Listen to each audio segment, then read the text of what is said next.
Pernahkah kalian bertanya, apa jadinya jika di dunia ini tidak ada yang namanya kebohongan? Semua perkataan adalah kejujuran yang terlontar dari mulut setiap manusia. Apakah dunia ini akan damai? Nah, ada satu film yang memiliki plot cukup menarik mengenai hal ini, yang menggambarkan dunia tanpa kebohongan hingga akhirnya ada satu orang yang diklaim sebagai penemu kebohongan itu. Lupakan dulu sejenak undangan nikahan mantan, telepon dari debt collector, di reject aja. Fokus di sini dulu. Ini dia, The Invention of Flying.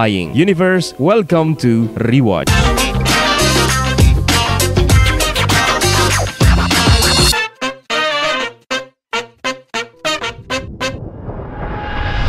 Film ini dirilis pada tahun 2009, disutradarai oleh Ricky Gervais dan Matthew Robinson, dan ini merupakan film pertama mereka sebagai sutradara. Naskah aslinya sebenarnya berjudul The Side of Truth yang ditulis pada tahun 2007, namun tidak pernah diproduksi oleh Hollywood. Naskah yang ditulis oleh Matthew Robinson ini akhirnya dikirim ke Gervais dan digarap. Ricky Gervais pun menjadi lead aktor untuk film ini sebagai Mark Bellison dan Jennifer Garner sebagai Anna McDougall, gadis yang doyan masturbasi. Untuk kalian yang belum pernah nonton filmnya, cobalah untuk merasakan cinema experience film bergenre komedi romantik ini. Feel komedinya hanya akan berasa kalau kalian nonton langsung. Tapi kalau tetap ngeyel, sepertinya kalian butuh spoiler warning. Film ini menceritakan realitas alternatif di mana di dunia ini tidak ada yang namanya kebohongan. Tidak satupun penduduk di dunia yang pernah berbohong. Tidak ada sanjungan ataupun pujian, penipuan, dan tidak ada yang namanya fiksi. Orang-orang selalu berterus terang tentang apa yang mereka pikirkan dan apa yang mereka rasakan. Dan itu adalah sifat dasar humanity mereka. Film ini kemudian menyoroti tokoh utama kita yang bernama Mark Bellison, pria dewasa yang sudah berusia 40 tahunan yang selalu dirundung kesialan. Namun nasibnya akan dipenuhi keberuntungan setelah dia melakukan apa yang tidak pernah dilakukan oleh manusia lainnya di dunia ini, yaitu berbohong. Di satu malam, Mark mendatangi seorang gadis cantik yang bernama Anna McDougall di apartemennya dan berniat mengajaknya berkencan. Di sini kita bisa melihat gambaran bagaimana bentuk percakapan ketika tidak ada yang namanya bohong. Mark menanyakan kabar dan perasaan Anna pada waktu itu, dan Anna secara belak-belakan mengatakan dirinya merasa frustasi karena Mark datangnya kecepatan. Dia mengaku baru saja masturbasi dan dia berniat menyelesaikan dandanannya terlebih dahulu, menyuruh Mark untuk menunggu di ruang tamu selagi dirinya berdandan kembali dan melanjutkan aktivitas masturbasinya. Wow, belak-belakan sekali bukan? Padahal ini baru kencan pertama. Di restoran kembali kita melihat dinamika unik dari seorang pelayan resto yang melayani mereka. Pelayan ini belak-belakan mengatakan dirinya tidak begitu senang dengan pekerjaannya, dan dia juga terang-terangan memberitahu kekagumannya terhadap Anna dan menganggap Mark tidak cocok menjadi pacar atau teman kencannya Anna.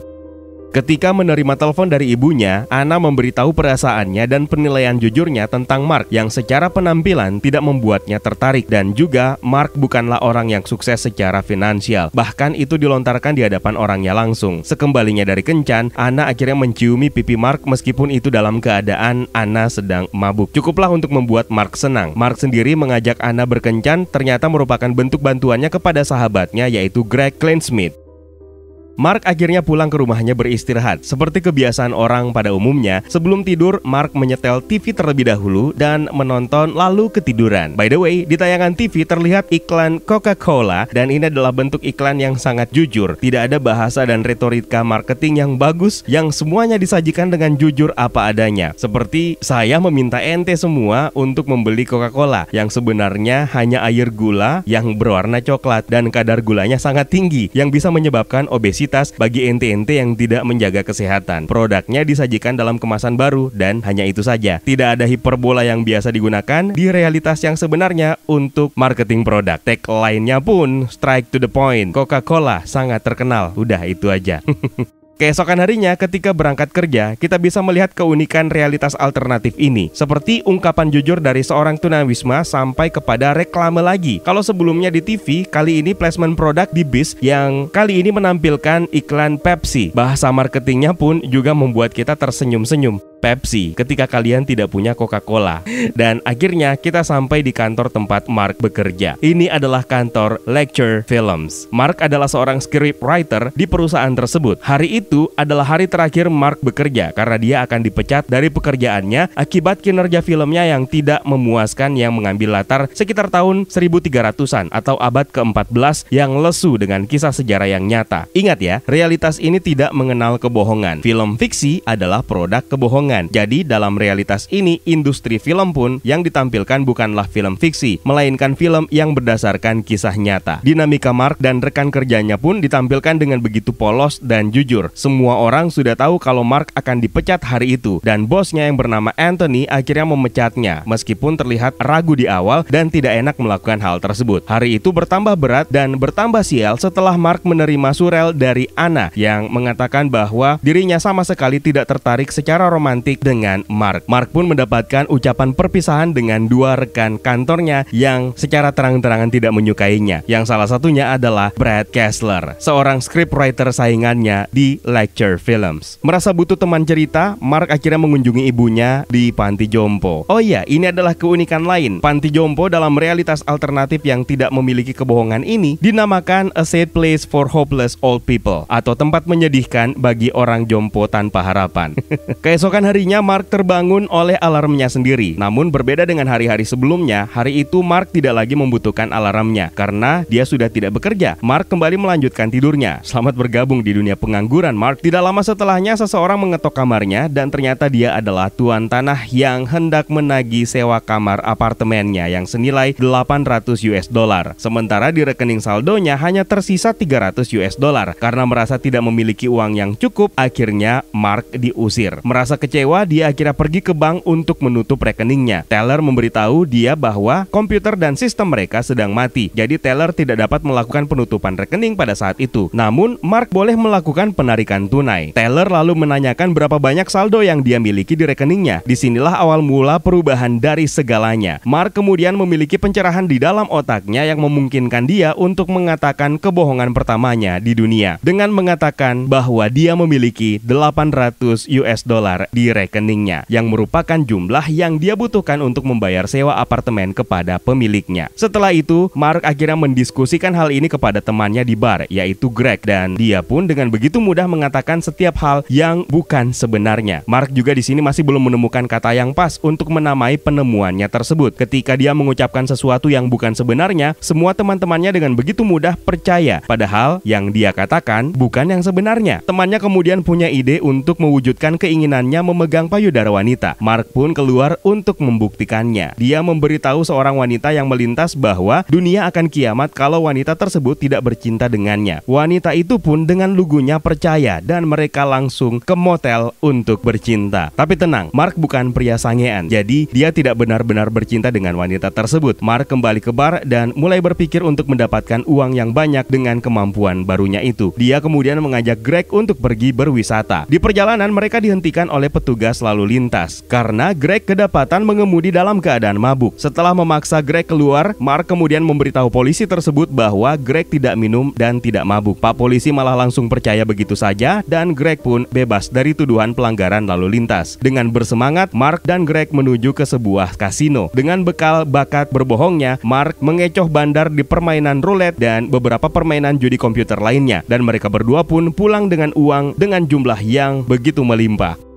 Keesokan harinya, Mark bertemu dengan rekannya, Frank, yang selalu berniat bunuh diri dan tidak pernah berhasil. Dengan kemampuannya, Mark memberitahu Frank untuk tidak melakukan hal tersebut lagi dan meyakinkan Frank kalau dia akan bertemu dengan seseorang yang membuatnya bahagia. Raut wajah Frank pun akhirnya berubah dari depresi, kini penuh dengan harapan dan asa yang lebih baik untuk melanjutkan hidupnya. Selanjutnya, Mark menemui seorang tunawisma di jalan, lalu mengajaknya ke bank untuk mencairkan sejumlah uang yang dapat dia gunakan untuk membeli rumah atau apartemen. Mark juga menemui beberapa orang bermasalah, baik itu yang bermasalah dengan pekerjaannya, rumah tangganya, sampai kepada penghuni panti jompo yang kehilangan harapan hidup dan kebahagiaan. Mark juga akhirnya memberanikan diri menghubungi Anna untuk mengajaknya berkencan sekali lagi dan berusaha meyakinkan Anna bahwa kini hidupnya telah berubah dan berharap Anna bisa menyukainya. Setelah menelpon dan membuat janji berkencan dengan Anna, Mark menonton siaran TV yang menayangkan film mengenai revolusi industri yang ditulis oleh oleh scriptwriter terbaik dan terkenal, yaitu saingannya, Brad Kessler. Mark kemudian mendapatkan ide untuk membuat sebuah skenario film fantastis yang sebenarnya merupakan kisah fiksi tentang dunia yang diserang oleh alien pada abad ke-14 yang berakhir dengan klaim bahwa ingatan semua orang telah dihapus. Naskah tersebut kemudian dia celupkan ke air lalu dikeringkan sehingga terlihat seperti sebuah naskah kuno. Dengan percaya diri, Mark membawanya ke kantor Lecture Films. Awalnya bosnya mengira itu adalah naskah film lamanya yang kurang populer. Akhirnya Mark membacakan naskahnya tersebut di depan semua karyawan Lecture Films. Di malam hari akhirnya Mark berkencan dengan Anna. Mark kemudian menceritakan kisah keluarganya yang penuh dengan masalah. Ayahnya adalah seseorang yang bermasalah dengan kecanduan alkohol dan tindakan pencurian. Di suatu hari, ayahnya berniat mencuri di sebuah rumah. Ketika mencongkel rumah targetnya, rupanya si pemilik rumah masih ada di dalam. Ayah Mark pun memberitahu niatnya untuk mencuri. Penghuni rumah berniat menelpon polisi untuk menangkap ayah Mark. Namun, Mark dengan percaya diri akan pergi saja dan penghuni rumah itu tidak akan punya identitasnya untuk dilaporkan ke polisi. Penghuni rumah kemudian mengecohnya dengan menanyakan nama dan akhirnya ketahuanlah nama ayahnya Mark, yaitu Richard Bellison. Richard pun tidak berkutik dan akhirnya diajak ngeteh oleh penghuni rumah sambil menunggu polisi datang untuk menangkapnya. Richard dipenjara selama bertahun-tahun dan Mark tidak pernah mengenalinya. Ini sebenarnya adalah kisah intermezzo ya, yang memperlihatkan uniknya dunia jika tidak ada yang namanya kebohongan. Dengan kesuksesan finansial yang telah dia dapatkan, ternyata masih belum merubah keputusan Anna. Anna mengakui bahwa Mark akan bisa menjadi suami dan ayah yang baik bagi anak mereka kelak. Namun, secara genetika, Anna menolak jika nanti anaknya gendut dan hidungnya lebar. Itu juga ciri-ciri fisik saya. Mendengarkan hal tersebut, Mark dengan besar hati menerimanya. Mark kemudian mendapatkan kabar kalau ibunya sedang sekarat dan dirawat di ICU. Setibanya di sana, dokter memberitahu bahwa usia ibunya tidak lama lagi. Mendengar hipotesa dokter tersebut, Martha, ibunya Mark, ketakutan untuk menghadapi kematian yang dia anggap sebagai ketiadaan yang abadi. Ketika sedang sekarat, Mark memberitahu ibunya bahwa kematian itu bukanlah ketiadaan yang abadi. Sambil berlinang air mata, Mark menceritakan kepada ibunya bahwa kematian malah akan membawanya ke kehidupan setelah kematian yang menyenangkan, di mana dia bisa kembali muda, bersenang-senang dan bertemu dengan banyak temannya serta suaminya kembali. Mendengarkan penjelasan ini, dokter dan perawat juga malah jadi makin penasaran. Konsep kehidupan yang diceritakan oleh Mark ini sebenarnya adalah konsep kehidupan surgawi dalam tatanan religius. Ibunya pun akhirnya meninggal dalam keadaan tersenyum. Melihat situasi Mark, Anna pun turut berempati dan menemani Mark semalaman. Keesokan paginya, Mark kembali ke apartemennya dan menemukan di sana sudah banyak orang yang menunggu, termasuk jurnalis dari berbagai media. Mereka hendak mengkonfirmasi kisah kehidupan afterlife yang sebelumnya didengar oleh perawat di ruang ICU. Anna pun mengetahui hal ini melalui tayangan berita di TV. Seketika itu, Mark menjadi sangat terkenal. Tidak lama setelahnya, Anna mengunjunginya. Mark pun menceritakan apa yang telah dia katakan kepada ibunya sebelum wafat. Mendengarkan kisah tersebut, Anna malah jadi sumringah berbahagia mendengarnya dan akhirnya memaksa Mark untuk menceritakan hal tersebut kepada mereka, para warga dan media yang telah menunggu di luar rumahnya. Mark pun meminta waktu untuk menyusun konsepnya di atas kertas yang dia kerjakan sampai semalaman suntuk. Rupanya yang menunggu bukan hanya warga kota, melainkan seluruh warga dunia. Mark dengan susah payah menyusun konsep ceritanya dengan ditemani oleh Anna dan Greg yang sedang asik menonton tayangan TV sambil makan pizza. Keesokan harinya, Mark akhirnya menemui warga untuk mendengarkan cerita selengkapnya yang merupakan 10 aturan. 10 aturan ini sebenarnya adalah cerminan dari Dekalog atau Dasatitah dalam Bible umat Kristiani yang menceritakan tentang manusia di langit yang mengontrol segala hal di bumi ini dan menjanjikan hadiah besar di tempat yang lebih baik setelah kematian selama mereka melakukan tidak lebih dari 3 hal buruk. Dengan diselingi sesi Q&A, Mark akhirnya menyelesaikan ceritanya dan dirinya pun menjadi tersohor dan kaya raya. Setelah itu, berbagai media menyoroti Mark dan dampak dari cerita Mark tadi, bahkan termasuk beberapa kejadian nyata, yaitu kasus menyebarnya virus AIDS kepada bayi dan juga kejadian tsunami yang menimpa Aceh dan sekitarnya yang memakan puluhan ribu korban, yang mana itu adalah perbuatan Man in the Sky. Bahkan NASA pun kemudian melakukan pencarian terhadap Man in the Sky. Man in the Sky ini sebenarnya diibaratkan sebagai Tuhan kalau di kehidupan nyata. Naskah yang ditulis oleh Mark pun akhirnya difilmkan. Judulnya ditetapkan dengan The Black Black Plague. Film ini pun mendapatkan kesuksesan besar dan mendapatkan penghargaan prestisius. Di sela-sela syuting terlihat Brad Kessler yang merupakan saingannya di Lecture Films mendekati Anna. Mark pun membeli sebuah mansion yang cukup besar untuk mereka tinggali. Suatu ketika, Anna dan Mark duduk berdua di taman. Anna lalu bertanya mengenai anak mereka kelak kalau mereka menikah. Anna masih takut kalau anak mereka nantinya gendut dan berhidung besar. Anna ingin memastikan apakah kekayaan dan kesuksesan bisa merubah genetika Mark. Sementara Mark ingin berbohong. Namun karena dia mencintai Anna, dia memilih untuk menjawab pertanyaan tersebut dengan jujur. Tidak.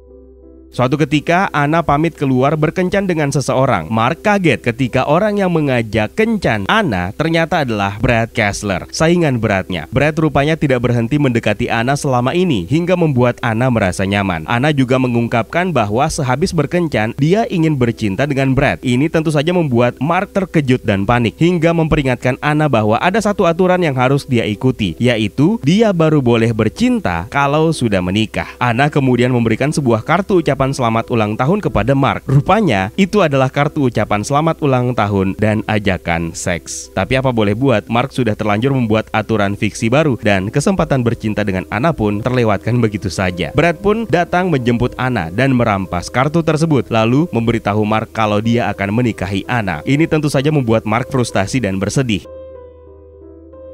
Ketika berkencan seperti biasa, ibunya Anna menelpon untuk memastikan kencan mereka berjalan dengan lancar. Brad malah berinisiatif untuk berbicara langsung dengan ibunya lewat sambungan telepon. Namun, kesan yang diberikan Brad sama sekali tidak menyenangkan dengan memperlihatkan gestur dan cara bicara yang arogan dan egois. Brad bahkan mengakui cemburu dengan kesuksesan yang didapatkan oleh Mark Bellison, yang mana harusnya dialah yang menjadi orang yang bisa berbicara dengan Man in the Sky dan menjadi sukses. Ibu Anna pun perlahan memperlihatkan ketidaksukaannya terhadap Mark. Ini lagi-lagi berkaitan dengan genetika Mark. Ketika Anna mengungkap keinginannya untuk menjadikan Mark lebih dari seorang sahabat, ibunya malah menolak dan bahkan ibunya menaruh harapan agar Anna bertunangan dan menikah dengan Brad untuk mendapatkan keturunan yang jauh lebih baik. Meskipun Anna tidak merasa nyaman, namun dia tetap menuruti, apalagi dia memang juga menginginkan keturunan yang lebih baik dari genetika Brad. Sementara itu, Mark menjalani hari-harinya yang tidak begitu menyenangkan. Di satu momen, lagi-lagi kita melihat dampak dari kebohongannya mengenai konsep surga yang diceritakannya kepada publik lewat sebuah reklame Pepsi dengan tagline kini tersedia di kehidupan setelah kematian.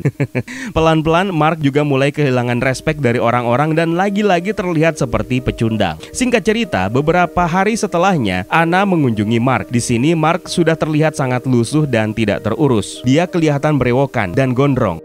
Dia kehilangan harapan apalagi setelah Anna memberikan surat undangan pernikahannya dengan Brad. Tentu saja ini merupakan pukulan telak untuk Mark. Anna berharap Mark bisa datang ke acaranya karena kehadirannya akan selalu memberikan kebahagiaan untuk Anna. Di taman, Anna terlihat gelisah sendirian. Dia melihat seorang anak gendut hidung besar yang dibuli oleh 3 orang anak lainnya. Anna kemudian menghampiri dan menyelamatkan anak tersebut dan memberinya semangat. Dari sinilah muncul rasa bimbang dalam diri Anna tentang penolakannya terhadap anak gendut dan hidung besar sebagai keturunannya. Tiba di hari pernikahan Anna, Mark dibangunkan oleh Greg yang sudah menyiapkan kostum untuk berangkat ke pesta pernikahan Anna. Sebagai sahabat yang baik, Greg menyemangati dan meyakinkan Mark untuk berangkat ke pesta, dan ini adalah satu-satunya kesempatan untuk bisa melihat Anna sebelum dia menikah. Dengan berat hati, Mark bergegas merapikan penampilannya dan berangkat menuju A Quiet Place. A Quiet Place di sini merupakan cerminan dari rumah ibadah, dalam hal ini adalah gereja di kehidupan nyata ya. Menariknya lagi, di altar terlihat mural Mark sebagai anak Man in the Sky. Di sanalah prosesi pernikahan Brad dan Anna segera dimulai. Pastor, entahlah di sini disebut sebagai apa, penghulu aja kali ya. Beliau ini menanyakan kedua mempelai apakah bersedia sehidup semati dengan pasangan masing-masing, dan keduanya pun mengiyakan. Pak penghulu kemudian menanyakan kepada para undangan apakah semuanya percaya kepada kebahagiaan pasangan ini dan akan mendapatkan keturunan yang lebih baik. Mark lalu berdiri dan mempertanyakan keinginan Anna untuk hidup bersama Brad. Mark juga mengejek Brad sebagai laki-laki yang hanya sebatas pendonor sperma. Brad dan Anna meminta Mark untuk bertanya kepada Man in the Sky apa yang harus dilakukan oleh Anna. Namun Mark menolak untuk mengatakan apapun dan akhirnya memilih pergi, meninggalkan Anna untuk memilihnya sendiri.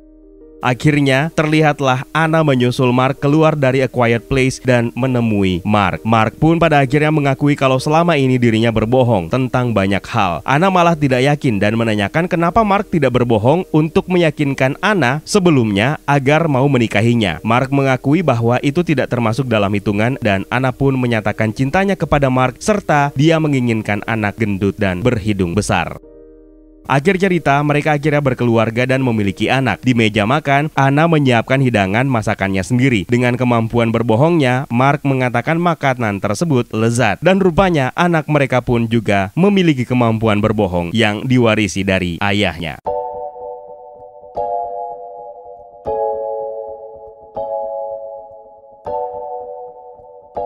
Jujur saja, saya agak takut menyimpulkan apa yang bisa kita tarik dari film ini. Jangan coba untuk menarik moral story yang macam-macam. Selain kejujuran ternyata punya efek yang tidak menyenangkan juga. Lihat saja bagaimana masyarakat saling menyapa tanpa adanya pujian dan terkadang menyampaikan apa isi kepalanya dengan cara barbar. Namun memang itu adalah kejujuran mereka, meskipun menyakitkan. Yang ada malah di sini terlihat dengan jelas satir yang ditawarkan oleh Gervais dan Matthew Robinson yang seolah mengajak penonton untuk ateis dengan cara yang halus dan menyenangkan. Sangat jelas bagaimana satir radikal yang mengarah kepada kesimpulan bahwa agama hanya ada di dunia yang penuh dengan kebohongan. Tapi kalau bicara mengenai sudut pandang film dan premisnya, film ini adalah film yang menarik dan film yang menyenangkan. Subplot romantiknya pun juga disajikan dengan sangat baik dan tidak disia-siakan begitu saja hingga di akhir film. Sementara plot utamanya adalah ketika Mark melakukan kebohongan terbesar yang pernah dilakukannya untuk menenangkan ibunya yang sedang sekarat dan di ujung nafas terakhirnya. Dari sinilah semua satir tersebut semakin radikal. Apalagi ketika Bible diibaratkan sebagai kotak pizza di mana Mark Bellison lah yang menuliskannya semalaman suntuk. Tapi lagi-lagi ini tergantung dari sudut pandang mana yang ingin kalian gunakan. Saya sendiri menikmati sindiran film ini dengan produk minuman bersoda yang disajikan dalam konsep marketing, iklan, dan reklame yang sangat jujur dan menggelikan. Universe, bagaimana menurut kalian? Sebelumnya saya ingin mengucapkan terima kasih banyak untuk kalian yang sudah meluangkan waktu untuk bergabung di membership community. Dan berikut nama-namanya.